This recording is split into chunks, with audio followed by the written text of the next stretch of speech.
Miss Chen would like to address you sitting down if you don't mind.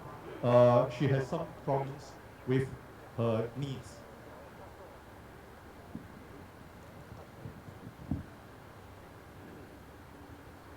I don't have problems with my knees.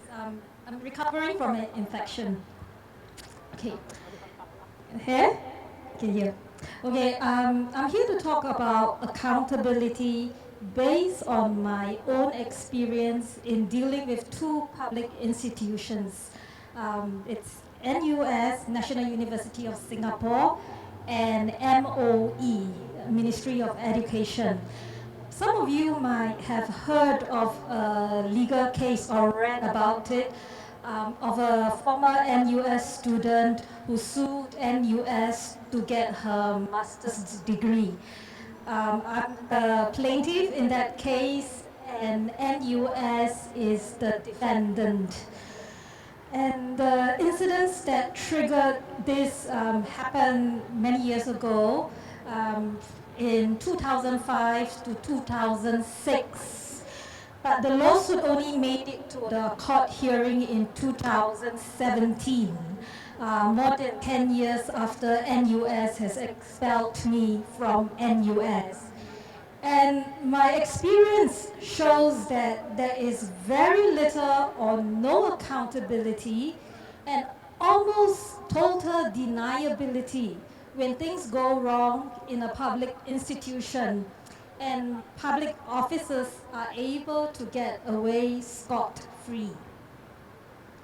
Now, in a nutshell, I sued NUS in breach of contract and misfeasance in public office. And in layman's term, misfeasance in public office is abuse of power. And the key fact of the case is that NUS imposed an unreasonable and wrongful graduation condition on me. And if I refuse to accept that condition, I will not get my master's degree. Well, just before my graduation, I made a complaint to NUS against my master's thesis supervisor. And NUS claimed that it had conducted an investigation and that there was no wrongdoing on the supervisor's part. And subsequently, NUS wanted me to provide a written statement that I accept the university's investigation outcome of my complaint. And if I did not agree to give the written statement, my student status would be terminated. In effect, NUS was telling me that it will expel me. And true enough, NUS expelled me after I refused to this unreasonable and wrongful graduation condition back in 2006. And at the time when NUS expelled me, I had already completed all my academic degree coursework, like the writing of the thesis, and I had passed it. In fact, both examiners gave me A. And in fact, NUS had also invited me to my own graduation ceremony. But, they still expel me after that. And whether or not I agree with the investigation outcome of the complaint, right, I feel that it shouldn't be made into a requirement for my graduation. My graduation should be based on whether I pass my exams, etc. And so in 2017, the court hearing took place. And in 2018, the court delivered its judgment. While the court made the finding that NUS was wrong in imposing the particular graduation requirement on me, the court still decided that my claims against NUS had failed. At this stage right now, I'm trying to appeal to the Court of Appeal, to appeal the High Court decision in the Court of Appeal, but there is a roadblock. NUS insists that I have to pay security deposit to NUS, and refuses to waive the security deposit. And the security deposit is in the range of $20,000 to $40,000. And separately, while NUS is is trying to block me from going to the Court of Appeal, it is asking the High Court to award NUS close to the sum of $700,000 from me, because they have won the lawsuit in the High Court. This sum is way beyond my financial means, and I'm sure it is beyond most of the people here, in fact all of the people here, to be able to pay that kind of sum, to have that sum of money in their bank. But by the way, please read the court judgment of my legal case, which is High Court Suit 667 of 2012. I find the judgment to be problematic. That's why I am going to appeal. But you should read it to get the judge's perspective on the case. But so that's my case in a nutshell and where it is today. What I wish to focus on specifically today is the lack of accountability from NUS and MOE regarding the wrong that NUS has committed against me. Now, during the lawsuit, I found out that there was a committee of inquiry that investigated my complaint against the supervisor, Dr. Wong In-chi. And the committee actually recommended that NUS censure Dr. Wong for wrongdoing after investigating my complaint back in 2005. And it turned out that Vice Provost Lily Kong, who was overseeing the investigation, actually did not give me the true picture of the investigation. And she misled me into believing that Dr. Wong was exonerated by the Committee of Inquiry, and there was no basis for my complaint against Dr. Wong. And this is probably why Vice Provost Lily Kong refused to provide details of the investigation to me back in 2005, and expected me to accept the outcome that my complaint had no basis. This is what makes the wrongful graduation requirement that Vice Provost Lily Kong imposed on me even more egregious, even more wrongful. It was an attempt to cover up for Dr. Wong.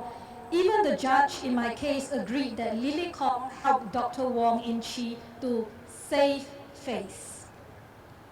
So despite the fact that Dr. Wong was found guilty of wrongdoing by a committee of inquiry, Vice Provost Lily Kong withheld this outcome from me and tried to force me to accept that my complaint had no basis. She also made the decision to expel me because I refused to agree with the NUS decision that Wong In-chi's name should be cleared. And NUS allowed Vice Provost Kong subsequently in 2015 to leave NUS, even as my lawsuit was going on. And she took up a new and higher position in SMU, the Singapore Management University. So she was appointed provost in 2015, and in 2019, Lily Kong is promoted to the president of SMU. Now that the court has made the finding that Lily Kong was wrong in imposing the graduation requirement, shouldn't MOE try to get some kind of accountability from Professor Kong? And she's after all an educator in an institution of learning, in a public institution of learning, and she should not get away with such wrongful conduct. And moreover, in expelling me from NUS, NUS breached its own statutes and regulations, which stipulate student expulsion via a board of discipline hearing, and the deprivation of a student's degree through the resolution of a university senate. And none of these statutory processes were applied before NUS expelled me. So far there is zero accountability and total deniability. And in 2011, that was before I initiated the lawsuit in 2012 against NUS, I asked my MP to write to MOE, to ask MOE to make an inquiry regarding the unreasonable expulsion.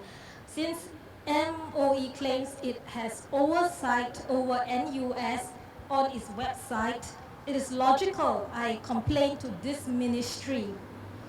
But instead of conducting a proper inquiry into NUS, MOE officers told me that NUS was autonomous, that is, independent, and so there was a limit to what MOE could do.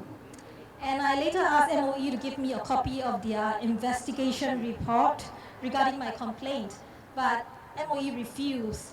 So it is ridiculous that MOE did not seem to want to look into the complaint, and so I had no choice but to commence a lawsuit before the time ran out, because there's a 6-year time bar, after which I cannot start a lawsuit. And it was only after I started the lawsuit that I was able to see many of the documents that NUS had put in its files that I would otherwise not have seen, and including the letter from my MP to MOE, which specifically asked MOE to conduct an inquiry into NUS. And in 2015, the court made the finding that MOE was acting in a mediatory capacity between me and NUS, even though I had not asked MOE to mediate with NUS on my behalf. So just imagine if you complain to the police about wrongdoing by someone, and the police goes to mediate on your behalf between you and the wrongdoer. So it doesn't make sense. And then in 2017, I wrote to Minister Shanmugam about my ongoing legal case. And I told Minister Shanmugam that the ministries should do their job properly in dealing with complaints, instead of making ordinary citizens sue public institutions to get justice. And MOE should have looked into my complaint about NUS and not act in a mediating capacity. And Minister Shanmugam emailed my email to MOE. And this time MOE took the initiative to write to me to say that they were looking into the complaint, but after several months, it just went silent. Each time I wrote to MOE, they would say that they were still looking into the case, but the officer wouldn't tell me any details. They wouldn't tell me which department is looking at it, and they refused to update me. And eventually, after several months, I wrote to them, and the last time I wrote to them, there was just an auto reply, and then there was no more reply. So this is again another case of zero accountability and total deniability. Thank you. And as for Dr. Wong In-Chi, the former supervisor, after he was recommended for censure by the Committee of Inquiry, he was promoted to department head. And he was department head for about 10 years, from 2007 to about 2016. And he boasted in court that he was the longest serving head of department. And before NUS expelled me, Dr. Wong was given a grant of $80,000 of MOE funds to work on a project that was based on my MA thesis. And my complaint against Dr. Wong was his improper use of my thesis without acknowledging me, and the possibility that he had represented the content of my thesis as his original work. And in or around 2011, Dr. Wong's project was put on the NUS website as completed. And for many years, it was put on the top of the list on the NUS website as a completed project. And because of my lawsuit, I was able to expose the fact the project was never completed, and NUS had to take down the listing from its website in 2015. But it was a very difficult process because NUS kept saying the project has got nothing to do with the suit, but eventually they admitted. And my lawsuit exposed that Dr. Wong spent around $19,000 of MOE money. So that's MOE funds, our taxpayers' money. And he left the project unfinished without proper accountability. Where's the money? Good question. And initially, NUS denied that any money was spent. And it was only after I chased NUS in the lawsuit that NUS eventually admitted that they had spent $19,000. And Dr. Wong claimed in court that he did not know who put up the project as completed.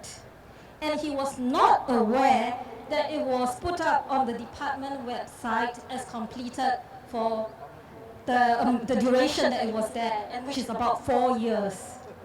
So Dr. Wong was, within this period, the department head, and he should be held responsible for the department website. But he is getting away with total deniability for putting false information on the department website. So here is a case, another case of, you want to repeat after me? Zero accountability and total deniability. So, in conclusion, our civil servants, public officers, and ministers are amongst the highest paid in the world. And despite numerous promises by various ministers to the public that no misconduct, dishonesty, and abuse of power will be swept under the carpet. Yet, in 2019, we are still seeing public officers, in this case from NUS, get away scot-free without having to be accountable for their wrongful actions in Singapore. And that is zero accountability and total deniability. Thank you.